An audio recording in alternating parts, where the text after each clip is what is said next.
Hello, Calling Up community. This is Claudia Alick, and welcome to Responding to Guthrie Theater, a message from Artistic Director Joe Hodge. Today, my colleagues and I are being asked to consider the future of theater. I have not been asked to consider the future of theater because I'm an individual practitioner. All the artistic directors of the institutions all over the country are definitely being asked to deal with this big, gigantic question. But the individuals, we're not being asked. And I know that when I decided to start solving this problem several years ago, no one asked me. I just decided to do it. So, hi, America. Welcome to my unsolicited opinion.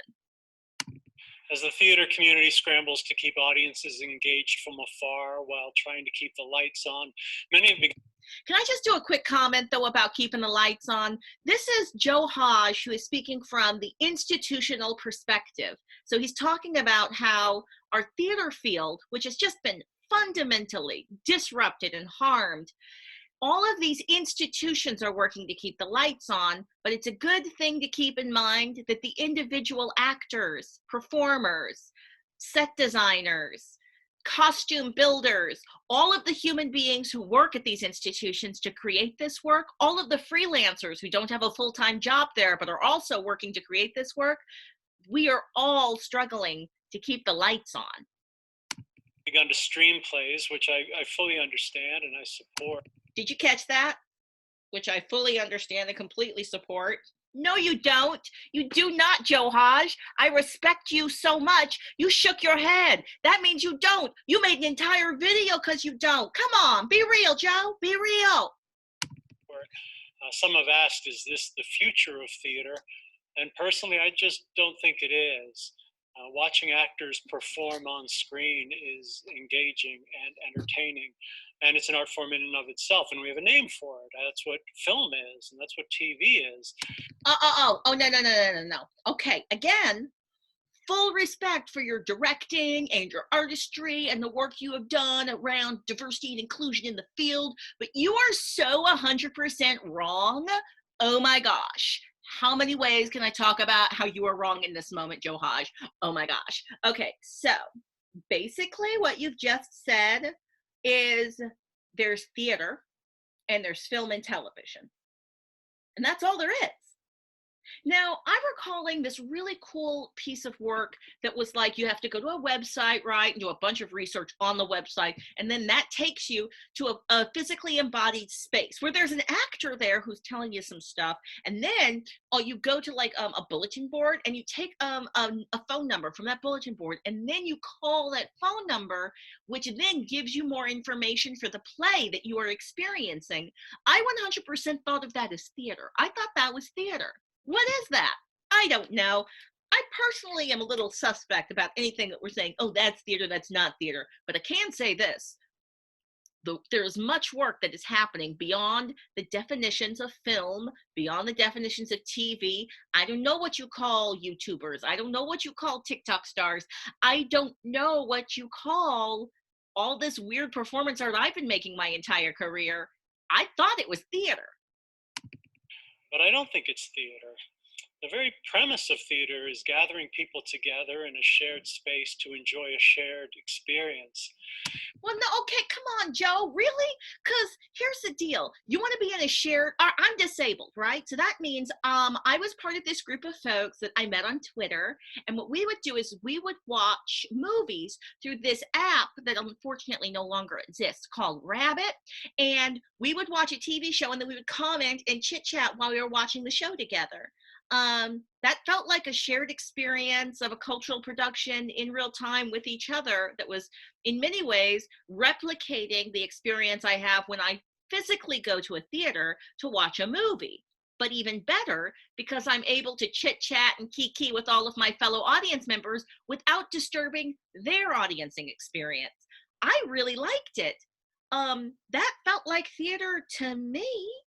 But okay, I guess keep talking. Because wait, I'm just going to keep on talking because I'm also thinking about quite recently going to see The Method Gun, which was a performance art piece done by a bunch of Wesleyan students. And I went to go see it asynchronously. I didn't see it when it was live streamed. I checked out the live stream later. But what I did notice and clock was that in the comments section in the live chat, YouTube lets you capture the live chat and it will play alongside the thing that you're watching. So the same thing happened with this really wonderful performance of Beckett that I saw recently, where I was able to see, I was like, there's Margot Hall responding to the production as I'm seeing it. So I was able to see Morgan Jeunesse in the audience of that production having a response. It felt like asynchronously we were sharing space together. Talk to me more about that. Again, I feel like these are narrow-minded ways of thinking about this stuff, but you know what? We're only 43 seconds in. Let's listen to Joe's full ideas. This is representative of what many in our field, the leaders of our field, the future of our field is thinking. Let's hear more. Go on, Joe. I'm reminded of a few summers ago, my wife, Deirdre, and I were in Greece on vacation. Fancy. All right, really fast. So I am sure that this moment in the video is triggering for people who have not had the privilege of being able to travel internationally on vacation. I'm super lucky. When I was real young, I sold peanuts door to door and raised up enough money to go on caravan camp, and then I went all over Canada. Also, I'm super lucky. I've had a job that sent me all sorts of places. So for business, I've gotten to go to China. But also, I'm super lucky and blessed where I have grinded hard. I was able once to go to the island of Grenada on vacation. That is privilege. That is lucky. So just acknowledging that, talking about being able to travel internationally and also travel internationally as a vacation is potentially a triggering moment for some of the people viewing. I encourage you to put that piece of feeling down and listen to what the message is. What you talking about, Joe? And we spent a few days in Athens, and we took a podcast tour of the city to help identify what we were looking at, as there were so many fascinating sites. And we went up to the Parthenon atop the Acropolis.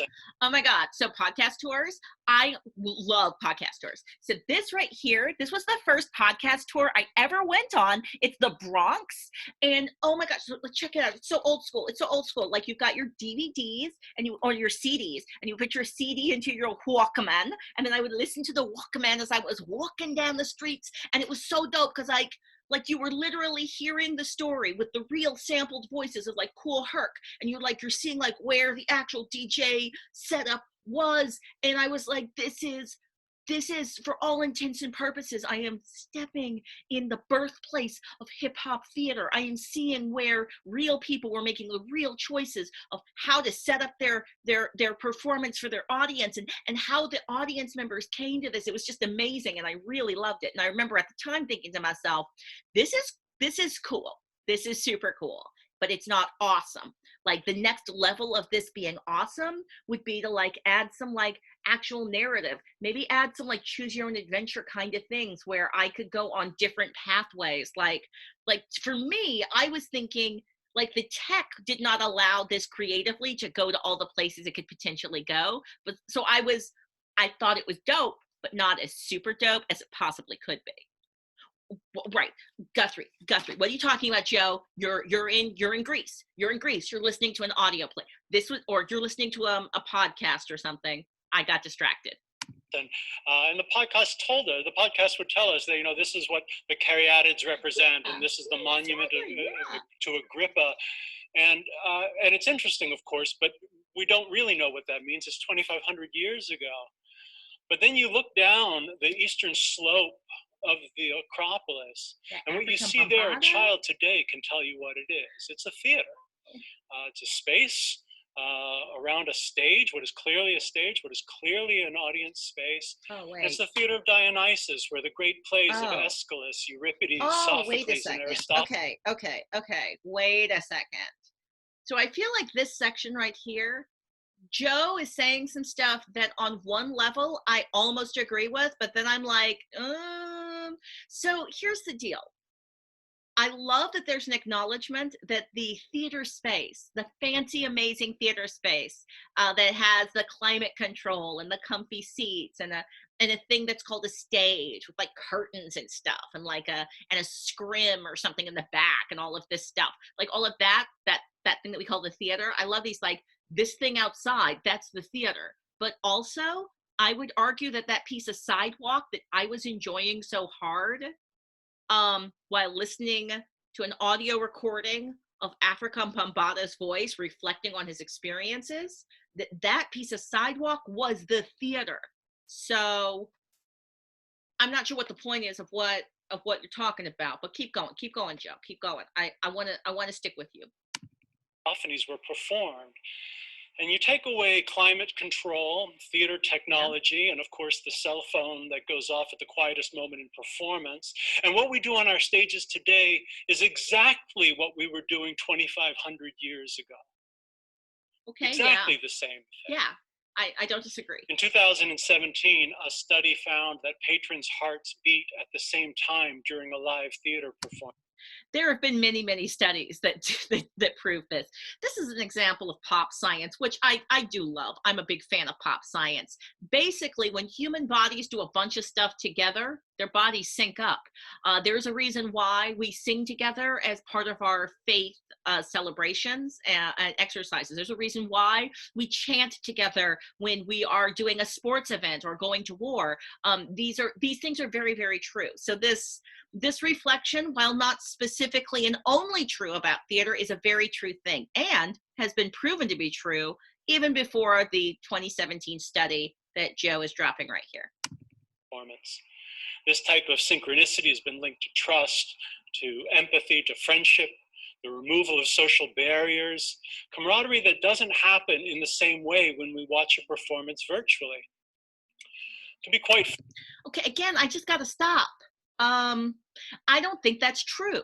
I believe that the camaraderie that I have built with collaborators through digital mediums has been authentic and real, and I've tested these assumptions. I have relationships, digitally collaborative relationships, that have created beautiful long-term friendships and creative collaborations over distance and time. So I go, just because you haven't experienced it, that doesn't make it not true. Or actually, perhaps this is me trying to make a counter argument that there can be multiple things that are true at the same time. Like, if the entire point of this video, this heartfelt, passionate, articulate thing that Joe Hodge has put out into the world representing the Guthrie Theater, if it is meant to make sure folks remember that physically embodied shared space is important, yes, but yes and to the digital space. Frank, the Guthrie, and I believe all theaters are struggling right now. We're struggling emotionally, we're struggling financially, we're struggling artistically, because we can't practice or experience our art form, which relies wholly on in-person collaboration and people coming together. I'm not worried about the theater at all in the long future. It's been around 2,500 years. It's essential in people's... Well, okay, real quick. I guess a couple of things. One, the act of having to say, to be frank, before you actually talk about the real awful pain, that is a sign of colonized levels of communication, right? Like, you're not supposed to actually talk about your pain or the things that are real, because we're supposed to be creating some sort of mythological narrative of neutrality, where these opinions are existing, and they're existing without people wanting things to exist or needing things to exist. So I get where the to be frank comes from, but what I appreciate about this video, and frankly about most of the communications I'm experiencing right now from institutions, they can be nothing but frank. One of the things that crisis does is that it kind of removes some of the performative layers of trying to present things that are not totally true. So it's useful for this contextualization. Although I go, yeah, and also put that at the top of your video. But also this. I do not think it is impossible to create empathetic and real connections in digital space. That is not something that is exclusive to physically shared space. However, it is something that is harder to do in a digital space. One of the things that I enjoy about the connections that we create over digital space is that it forces us to a certain extent to be a little more intentional. Sometimes when I am in a shared theater space, I can forget that me sitting next to someone and sharing a feeling at the same time is not the same as making meaning together. It's not the same as actually collaboratively encountering something and making meaning together. So I can leave that theater space with that person and feel like we shared something and are connected somehow, but it's not real, it's not true, and that person will vote for things that will harm me and my people. So to a certain extent, I feel like, yeah, to the shared empathy, solidarity, and meaning making that can take place in the theater space, but also, yeah, to us needing to make sure that that exchange is not based on a lie. Yeah, to making sure that that meaning exchange is explicitly about the things we're really trying to uphold and make in the world. And also, that can 100% take place online as well. Lives. Uh, if we have to be away for a time, I think we all can survive that. Because in the end, we're going to need a place where we can regather, a place where we can. Okay. And also, all right. So I'm just going to go off just for a quick second because, respect to everything you're saying, Johaj. There's still like a minute and a half of this video. What else are you going to say? Because, yes, respect. But also, you are wrong. You are wrong. How can I say you're wrong? You're wrong in this way. First of all, you keep talking about a space. And I will be honest and transparent. This is Claudia Alick's producing bias. I think we need to be producing in all of the spaces. We need to be producing, like for instance, my perfect producing structure is the Martin Luther King Day celebration that takes place as a production on the stage. Well, actually, it takes place as a producing practice and community performance. The planning of it is a community performance in and of itself. Then there's also the performance that takes place, the variety show on the stage. But then there's also a performance that takes place as a march down the street. But then also there's a performance that takes place at the plaza with all this stuff where we're also going to have a broadcast voice of Martin Luther King from the past. But then also this is all going to be packaged and shown on broadcast on television. It's going to be broadcast on TV for the entire year. And also it's going to be available to see in either bite-sized pieces or as the full amount downloadable online on both Vimeo and YouTube. To me, the perfect space is all spaces. That's Claudia Alick bias right there. That's all me. So I guess I'm just reacting to the preciousness with which these spaces, these physically shared spaces, are being defined and talked about. Yeah.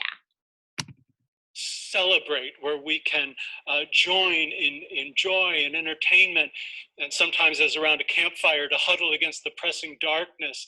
We need that space. We need a place that honors diversity, even as it celebrates the homogeny of the. See, I'm agreeing with everything. I'm agreeing with everything you're saying. But also, okay, check it. All right, check this out. Ha, yo, Joe, what is the last project I collaborated with you on? Pericles. I'm pretty sure that was the last project we collaborated on. The production of, okay, all right. So the production of Pericles started off, wait, can I find this? I got this, but out, Pericles. So the production of Pericles, that's a play that was written by William Shakespeare. So back in the olden time days, there was a bunch of folks and they made a show. And then they took that show and they made a piece of technology called a script.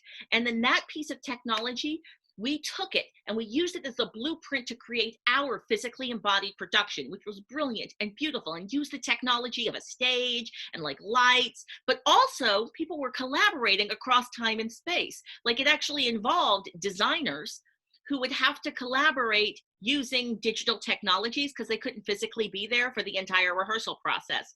In fact, I believe Joe Hodge had some travel that was going on. So digital technologies and digital exchange were already a part of the creative process that created the final gorgeous embodied product of the physically staged play. But then I was asked to take that physically embodied staged play and translate it into a new piece of technology, a new script, a script that would be used by technicians and artists at Blackstone Audio, as well as with artists and stuff from Oregon Shakespeare Festival, where we go to a completely different building. We go to this different physical building where we recorded all this stuff.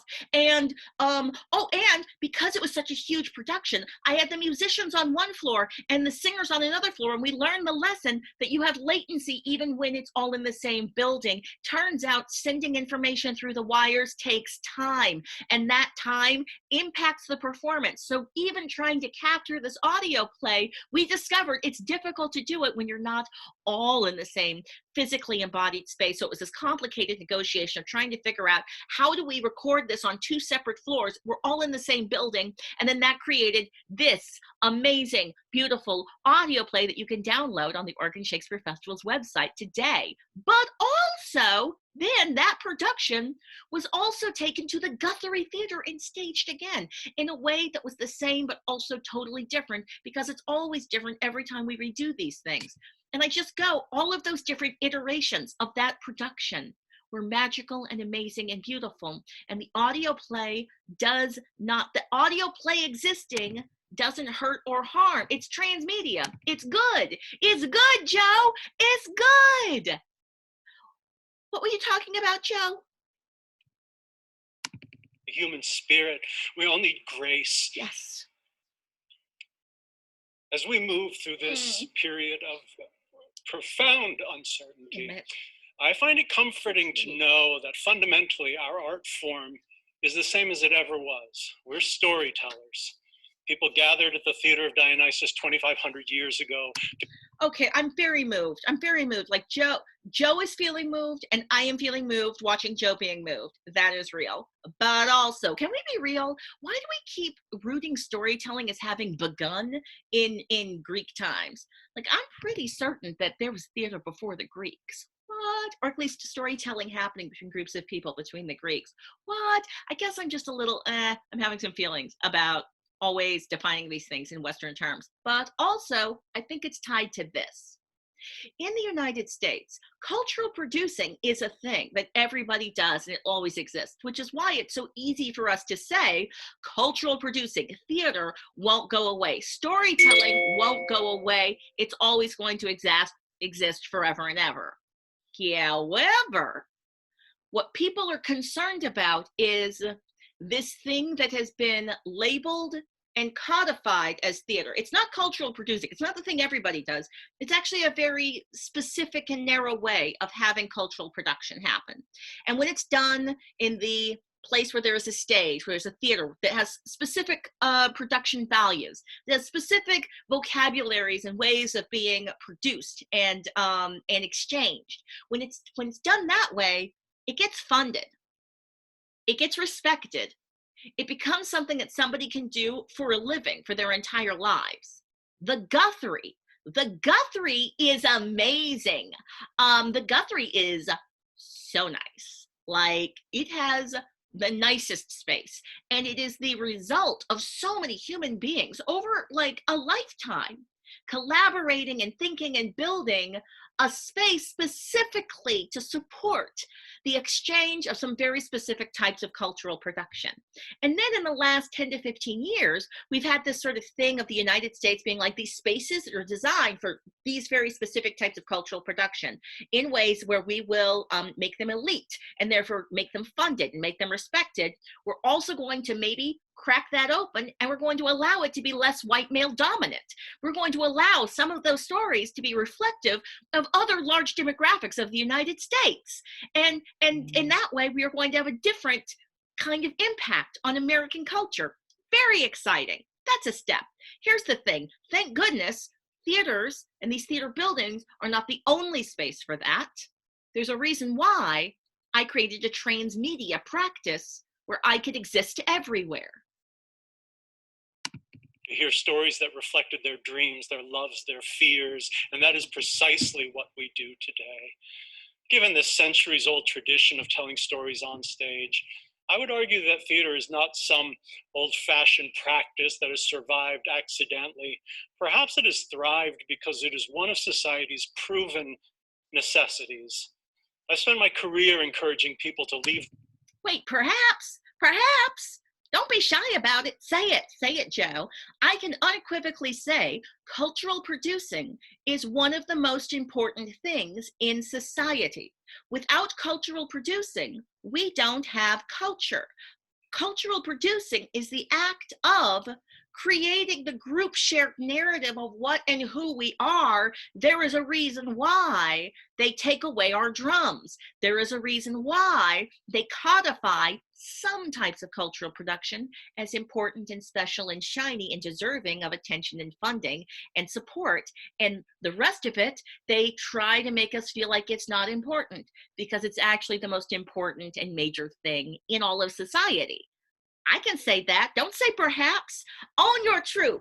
You're right. It's so important. Their homes, come out to the theater, any theater, and as we say at the Guthrie, to celebrate our common humanity. At some point in the near future, I will ask you to do this again. Until then, I encourage you to stay home, take care. Here's the thing, hard truth. For many of us, we will not be able to leave our homes in the near future. I will not be able to safely leave my home and share physical space with other people until there is a vaccine. That's potentially 2 years from now. So not only does the theater need to find a way to have space shared physically with others, they need to find a way to engage with me, because I will be locked inside my house for the foreseeable future. And while I appreciate every single thing Joe Hodge has said in this video, I actually, low-key, actually I guess high-key, we miss seeing you at the Guthrie. Completely but disagree. I'm grateful that if we have to be in this, that we are all in this together. It was really beautiful to see Joe's face. It was really beautiful to hear Joe's words. And what I love is that I feel like I've just collaborated with Joe Hodge on some meaning making right here in this moment, asynchronously, without his permission. Oh, that's right, Guthrie Theater. I guess if you have opinions about me having opinions, you could 100% be like, take this down, because I have no idea what the legalities of any of this are. All right, my friends, my calling up community, I've shared a bunch of opinions. I've shared some opinions about the elitist formations of theater. I'm going to hit stop sharing my screen so I can actually just see my full face. Hello, calling up community. So in this video, this 5-minute video, that was a beautiful statement that I think is articulate and reflects a lot of the thinking from some of the major cultural producing leaders in regional theaters across the United States. And while I appreciate it, I highly disagreed with it, and I wanted to share my reaction with y'all. So I'm hoping that this sparks some great conversations with everyone else, so you can talk about cultural producing, access, inclusion, and what does transmedia really mean to you? And also, what is theater? But also, what are labels? And also, I hope you're doing well. Wash your hands, take care of yourself. Bye, calling up community.